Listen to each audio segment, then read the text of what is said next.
if lambda is magnetic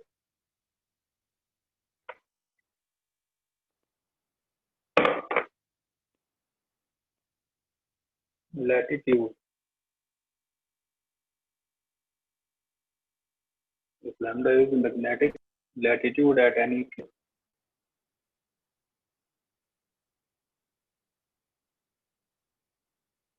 then we can get the value of a magnetic inclination at that place by using a relation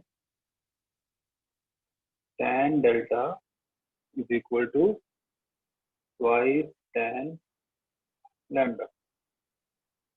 So if magnetic latitude at a place is known, which is represented by letter lambda, then we can find out the magnetic inclination at place using expression tan delta is equal to twice tan lambda.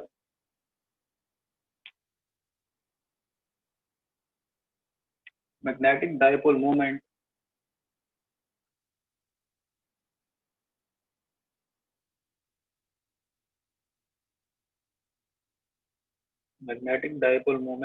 of an electron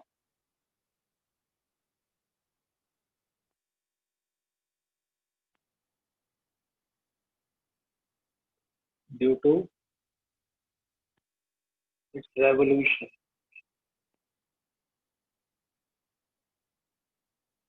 That's the magnetic dipole moment of an atom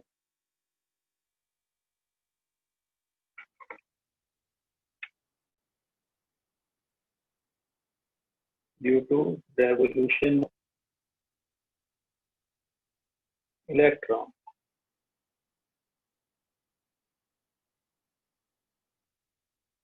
Okay.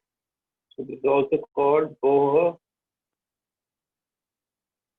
magneton.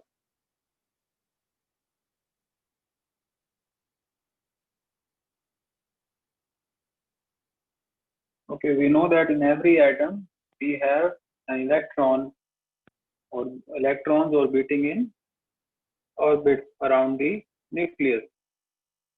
So revolving electron, because it is a charged particle, is basically equivalent to a current loop, and the current loop has a definite amount of magnetic dipole moment. So this is the case. Suppose an electron is orbiting around the nucleus in any orbit. So that is equivalent to a current loop. How it is equivalent? Because charged particle, which is electron, is revolving. So suppose it's revolving in anti-clockwise direction like this. So this is the revolution of electron in the orbit of an atom around the nucleus. Then this is equivalent to a current in the opposite direction, because electron is a negative charge particle.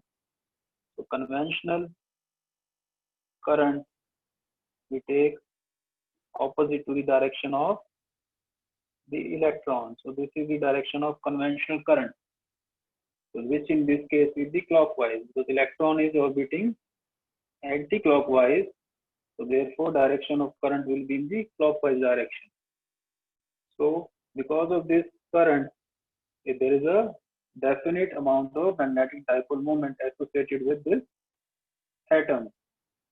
And also, how do we find out the direction? Because the current is flowing in the clockwise direction, the upper face that we see from top will be a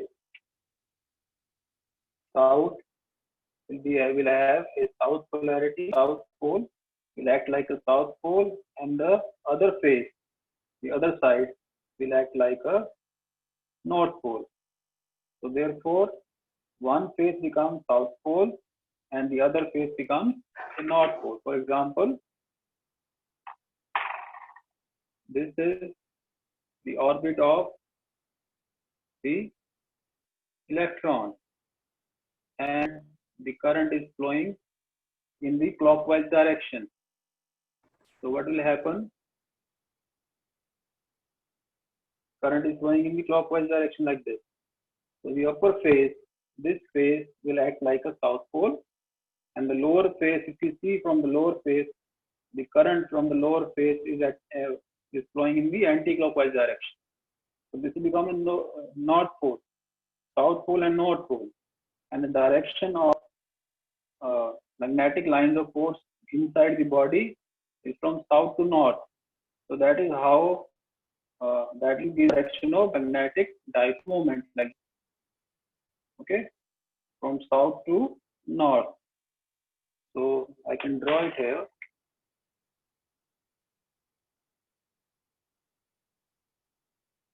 So like this. So this is the direction of current, which is I, and because this is from top, if you see, it is flowing. The current is flowing in the clockwise direction. So this becomes a south pole, and this becomes a north pole, and therefore the direction of magnetic dipole moment will be from south to north.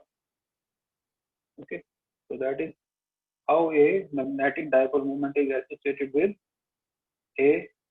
an atom because of the electron moving in the orbit of the atom. Now, if we say that E is the charge on electron,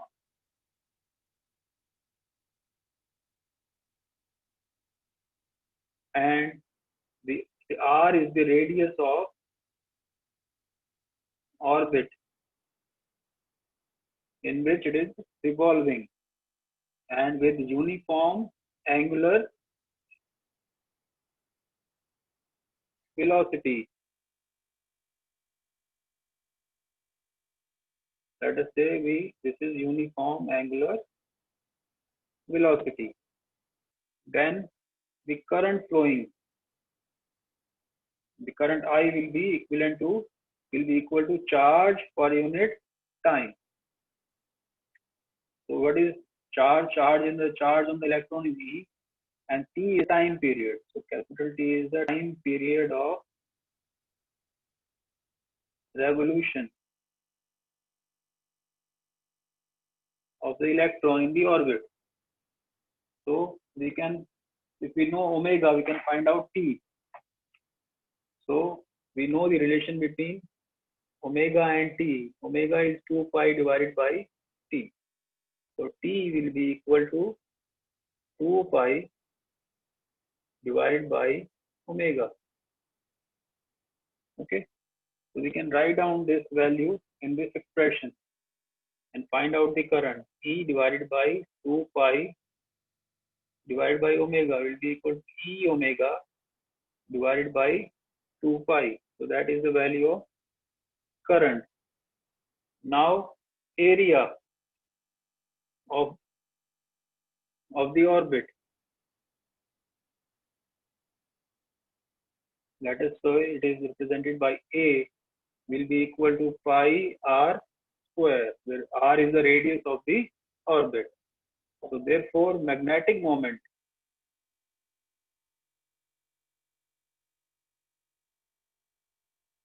or magnetic dipole moment of the atom will be, it is represented by letter M, will be equal to current I flowing multiplied by area. Okay, so I NIA we know M is equal to 1, so therefore IA. So M in magnitude will be equal to, you put the value of I, E omega divided by 2 pi multiplied by pi r square. So pi will cancel with pi, but we left with 1 by 2 E omega r square. So that is equal to the magnetic dipole moment of the atom.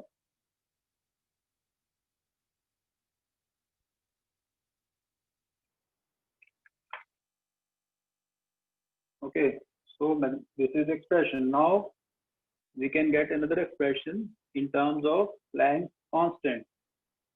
We know according to Bohr's law, Bohr's theory, that in any stationary orbit of an atom, the angular momentum of the electron, that is m, mass, v and r. M, v, r is equal to the h upon 2 pi. So 1 by 2 pi of Planck's constant, where h is Planck's constant. So this is Bohr's theory.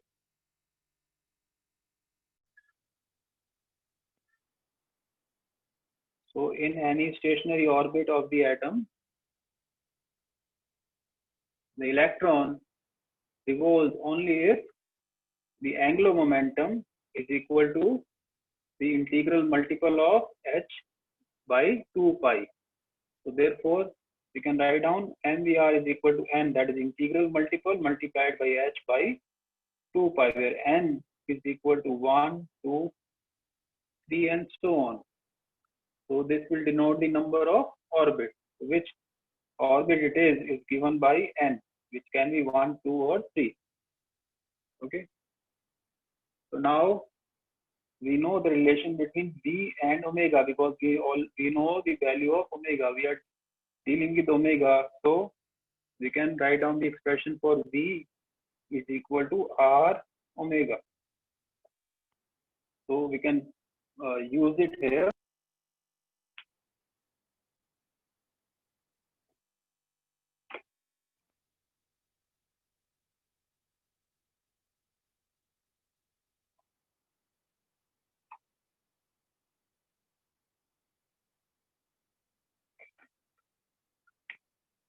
So therefore, m r omega r is equal to nh divided by 2 pi. So it will become equal to m r square omega is equal to nh divided by 2 pi. Now r square omega will be equal to nh divided by 2 pi m. If you remember the expression for magnetic dipole moment, that we got 1 by 2 e omega r square. So this value and this value, we can replace this by this and get an expression e n h divided by 2 pi m. Okay, so in this expression, the values which are constant, so n is not constant, which is the number of orbits. The rest quantities e, h, and 2 into 2, 4, pi, m. So all these values are constants, and this is not constant. So we can replace all these by nu b. So we can write down is equal to n mu b, where mu b is equal to h divided by 4 pi m. Okay, so magnetic dipole moment, as you see now, is an integral multiple of a constant. Okay, so that means magnetic dipole moment of an atom is quantized, because depending on the value of n, suppose n is equal to 1, so magnetic dipole moment will be equal to 1 mu b, n is equal to 2 will be equal to 2 mu b, and so on. So therefore magnetic dipole moment of atom is quantized. So that is one inference that we got. The magnetic moment of an atom is quantized.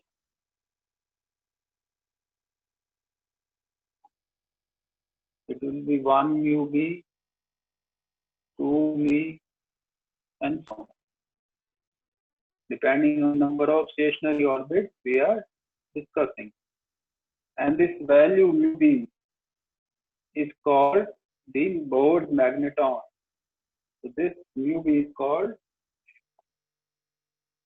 Bohr's magneton. Okay. and value of mu b we can find out by putting the values of E, H, phi and M in the expression.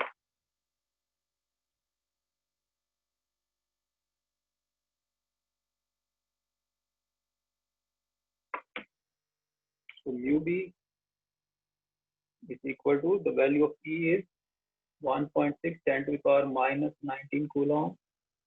H is 6.6 10 to the power minus 34, and 4 into 22 by 7 into M.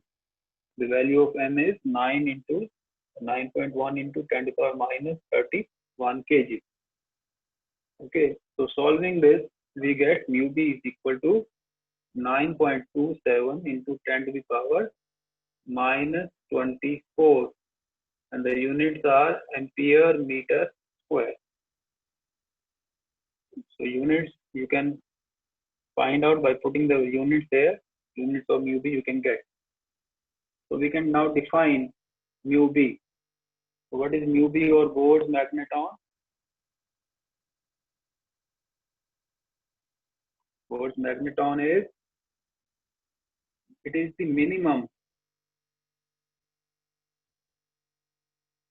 It is the minimum magnetic dipole moment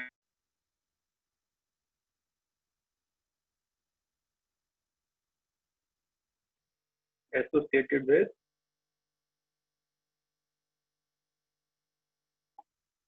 an atom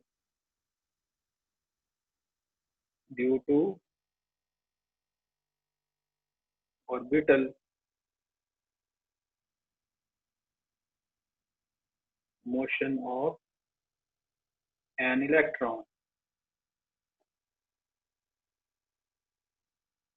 In the first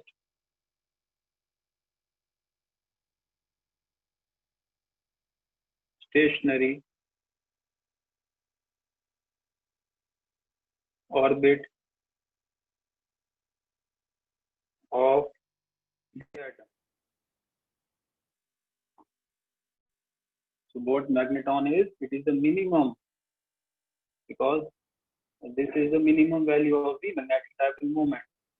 So you in the first orbit will be equal to 1 into mu b, in the second will be twice into mu b, and so on.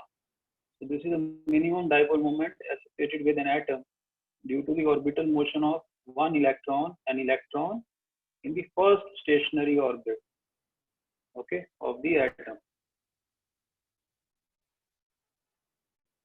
So that is the definition of Bohr's magneton. Now, gyromagnetic ratio of an electron. So basically, it is the magnetic dipole moment per unit angular momentum. So magnetic dipole moment per unit angular momentum is called the gyromagnetic ratio.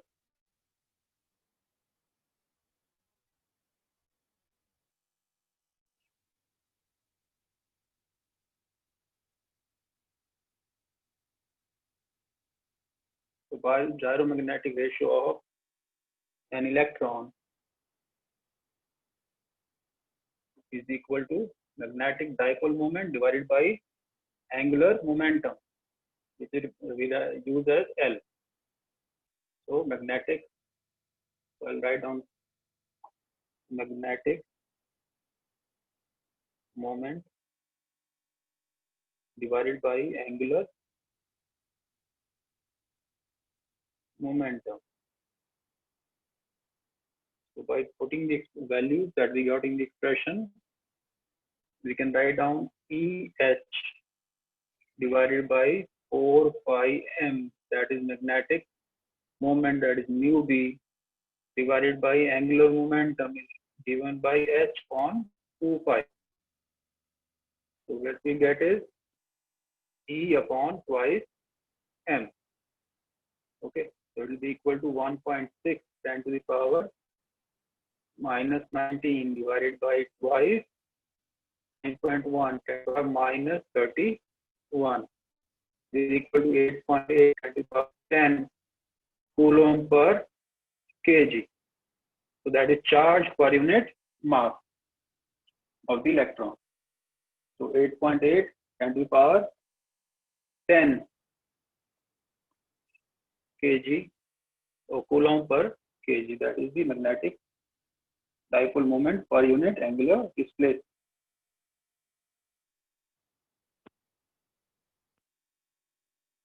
Is suspended. The magnet is suspended at 30 degrees with magnetic meridian.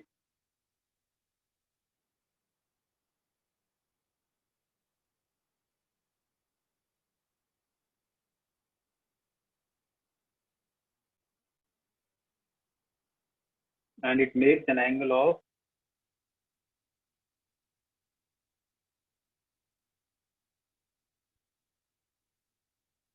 45 degrees with the horizontal.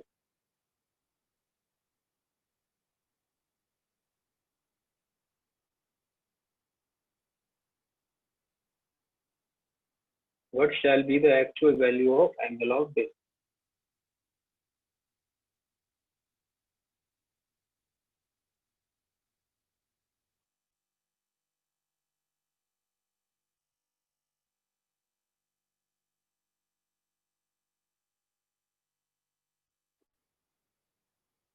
So that is the question.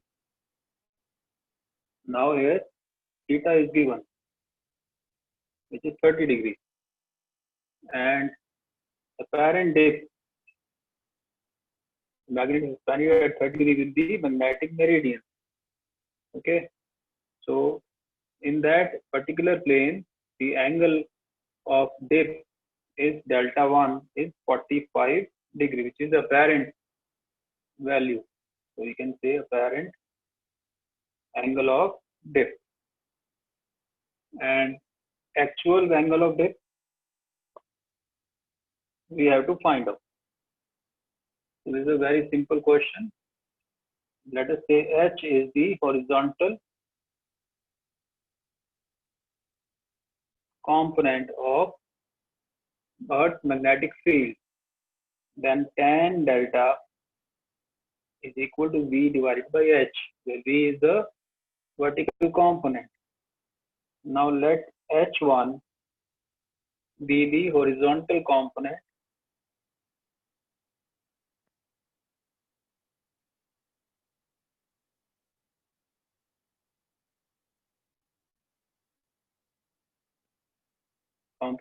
at 30 degrees to magnetic meridian. So this is the horizontal component in the plane which is making 30 degree with the magnetic meridian in that other plane. So therefore tan delta 1, that is the angle of dip in that plane, will be equal to V upon H1, because V is common to both, vertical component is common.